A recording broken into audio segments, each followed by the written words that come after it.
É uma satisfação estar aqui presente para falar alguma coisa das minhas experiências, né?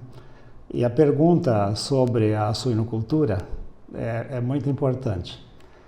A importância de ser bem, vamos dizer assim, eficiente naquilo que eu faço, tem vários fatores que influenciam nisso. Em primeiro lugar, tem que ser patriota suinocultor, né? Que nem corintiano, me desculpe os corintianos, né?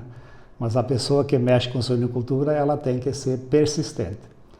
E isso realmente tem acontecido comigo. E quanto às premiações, tem dois sentidos. O primeiro é a satisfação de estar fazendo a coisa certa.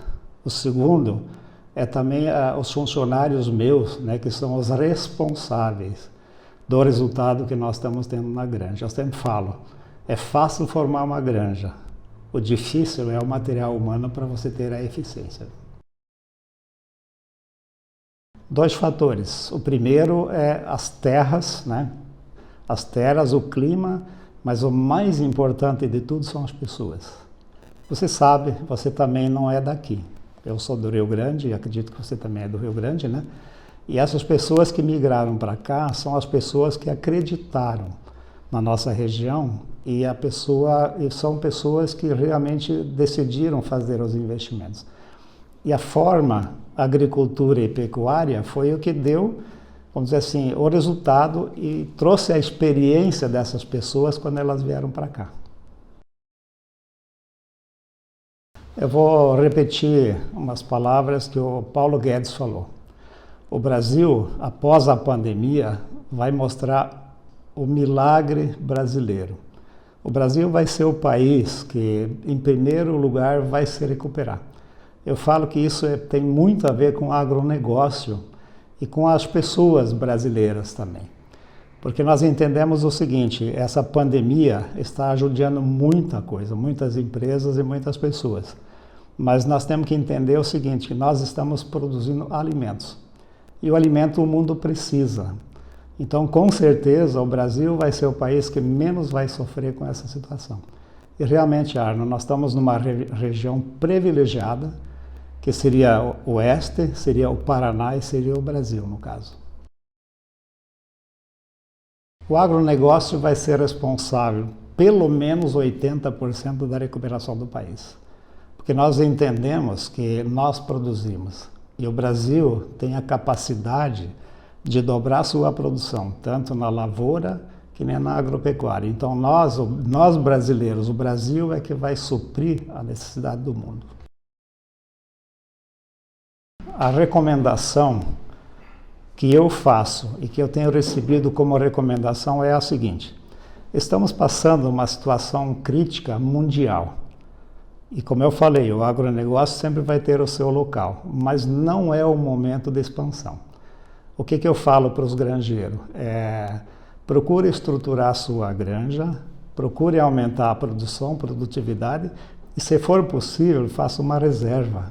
Porque a gente sabe que existe um grande futuro nisso, mas eu diria para você, não é o momento de fazer investimentos, e sim fazer melhorias na propriedade. O Bolsonaro, quando surgiu, e pela sua simplicidade, honestidade e religiosidade, deu para perceber que ele seria uma pessoa certa para governar o país. O que nós temos percebido? Eu não vou enumerar aqui, mas o Brasil já teve inúmeras melhorias. Não se vê mais corrupção, não se vê universidades com dificuldade, no sentido maléfico, né? E nós estamos vendo assim, infelizmente, ele está sendo combatido, por causa disso, pela oposição. Mas eu acredito que o Bolsonaro ainda fará um governo muito bom e tem mais. Não vão conseguir derrubar ele e tem mais. O Bolsonaro provavelmente será o nosso presidente também a partir de 2022.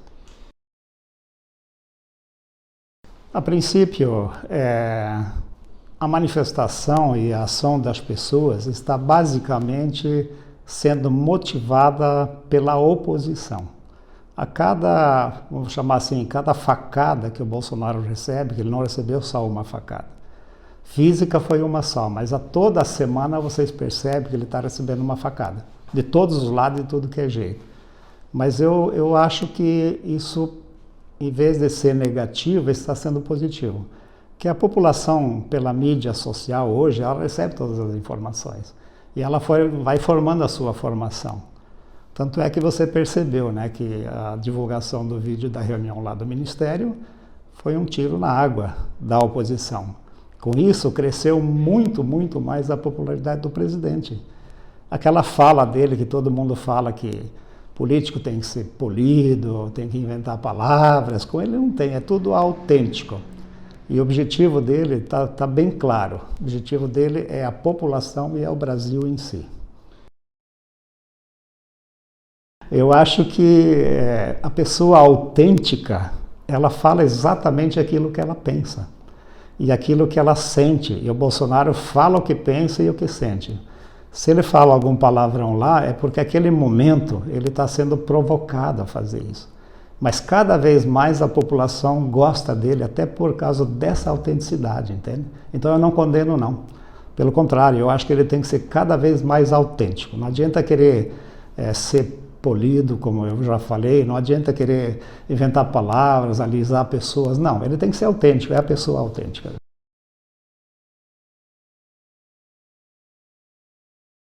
Nós temos que entender, Arno, você tem filhos, e eu tenho filhos também. Cada filho tem o seu jeito, cada pessoa é diferente, nossos filhos todos são diferentes um do outro. E eles não têm a experiência ainda do Bolsonaro, mas são pessoas autênticas também. Então, eu acho que, claro, se eles fossem um pouco mais, enfim, administrativos, talvez seja melhor. Mas o mais importante, eu sempre falo, e parece que ele tem isso também com ele. Deus em primeiro lugar, família em segundo lugar. E filho, claro, de vez em quando você tem que chamar a atenção dele. E é isso que ele está fazendo. Eu sou totalmente a favor. Não da forma que a gente fala, intervenção militar. Existe um artigo na Constituição que o presidente tem poder de fechar o Congresso, fechar o Supremo e fechar o Senado. E com uma comissão, vamos dizer assim, uma comissão que vai julgar esses políticos em 90 dias, se eu não me engano, aquele que tem problema de corrupção vai preso. E aquele que não tem problema de corrupção reassume o cargo. Isso vale para todos os poderes, na minha opinião. Eu sou totalmente a favor. E evidente que parece que depois desses 90 dias, reconstitui de novo o Congresso e o Senado e não passa a ser uma intervenção militar apenas para corrigir o rumo, e não os militares tomar conta do país.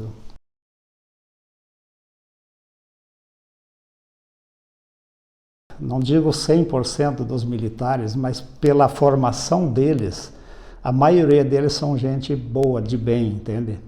E eles também não fariam besteira, na minha opinião. Então, eu acredito sim, seria o único caminho, na minha opinião, para corrigir a direção do país nesse momento. Porque nós sabemos que o Supremo hoje, ele não está fazendo o papel dele, que é só corrigir a Constituição, né?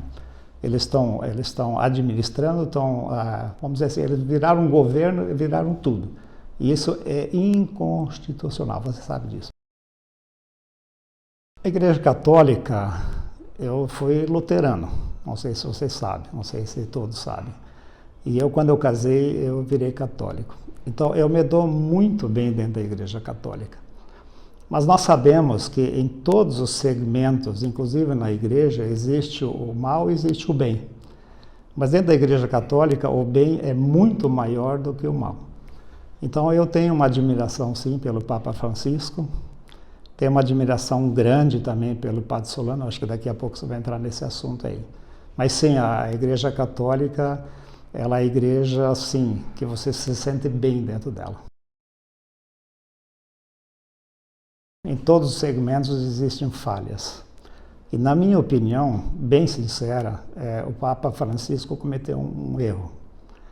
Eu, inclusive, me fiquei muito indignado com essa atuação, né, com essa recepção, mas depois eu fui informado também que o Papa tem que seguir algumas regras, entende?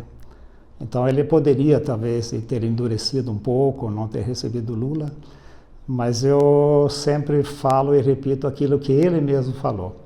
A corrupção não tem perdão. Porque a corrupção é o seguinte, Arno, é o que mais mata, é o que mais faz pessoas passar fome. Uma vez que existe um roubo, um desvio de dinheiro público, esse dinheiro não é dos políticos, esse dinheiro deixa de ir para a saúde, para a educação e outras coisas. Então, eu tenho convicção, sim, que a corrupção não tem perdão. Teria perdão, na minha opinião, se a pessoa que roubou devolvesse esse dinheiro e pedisse perdão. Mas isso eu praticamente acho impossível. Padre Solano é um grande líder. Tenho muito respeito dele, gosto dele, e ele é uma pessoa autêntica. Padre Solano é aquela pessoa que você pode perceber nas missas, ele não usa meias palavras. Ele realmente é muito autêntico. Nós fomos privilegiados aqui em Marechal quando ele veio para cá. E nós estamos até trabalhando, num certo sentido, pedindo ao bispo que ele permaneça muito tempo aqui conosco. Mas é um grande líder, Arno, dentro da Igreja Católica, e eu tenho muita admiração por ele. Arno, eu fiquei muito triste com essa falta de missas pessoais. Porque eu entendo assim, os governantes estão exagerando. O Bolsonaro fala isso, já que falamos do Bolsonaro. É a minha ideia e também minha convicção. Vou estender o assunto um pouco. No Brasil e no mundo vai morrer muito mais gente de pobreza, falta de comida e falta de remédio, até suicídios, do que do coronavírus. Não sei se vocês concordam, né? Então eu vejo assim, com essa restrição, inclusive, das missas presenciais, poderia ser antecipado o retorno, mas pelas regras municipais e estaduais não foi possível. No momento que abriu a possibilidade, e na liderança do nosso bispo lá em Toledo, então começou-se as missas. Mas eu posso dizer para você assim, eu estou bem triste porque a frequência está pequena. Apesar da restrição, aqueles espaços que poderiam ser ocupados não estão sendo ocupados.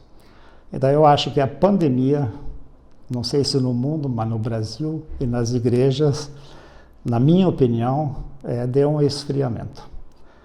A missa via rede social, ela não chega nem a 10% de uma missa presencial. Não sei se vocês concordam. Mas eu tenho essa minha opinião, formação, e eu tenho falado com o Padre Solano sobre isso também. E eu sei que ele reiniciou as missas presenciais antes, porque foi uma orientação da diocese.